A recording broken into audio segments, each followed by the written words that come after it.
Is FFmpeg Project crashing because of the audio-video device 55.dll?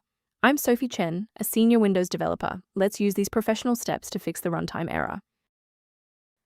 Before we dive into the audio-video device 55 troubleshooting, a resource for system environment optimization is available below. This is the audio-video device 55, a module of the FFmpeg multimedia framework responsible for interacting with specialized input and output devices, like webcams or capture cards.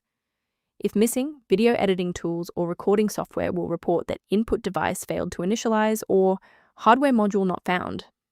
Understanding the file's role is a great start. Now let's look at replacing it.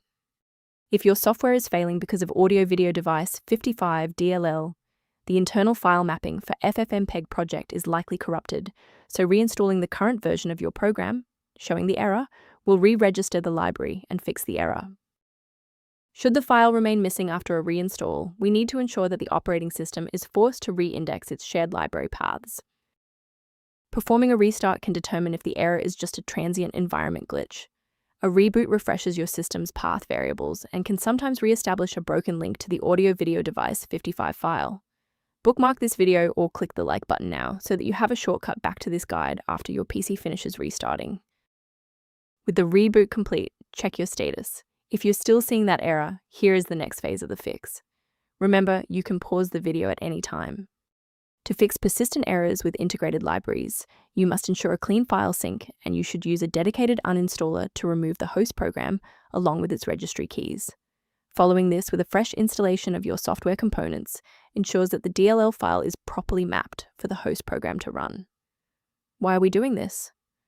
Well, residual registry entries can point the software to the wrong file path, and a complete removal ensures that the new installation is correctly indexed by the operating system. I want to share a quick best practice that will help you avoid security complications in the future. A quick safety warning: never download files like audio-video device 55.dll from unofficial websites. These files are often outdated or bundled with malware that can compromise your personal data and system security. Instead of relying solely on manual updates, you can maintain your system environment using a professional maintenance utility. If your system struggles with its current configuration, the repair utility below provides background information on audio-video device 55. To keep audio-video device 55 running with a stable configuration, subscribe to our channel and like this video to help us reach more users in need of support.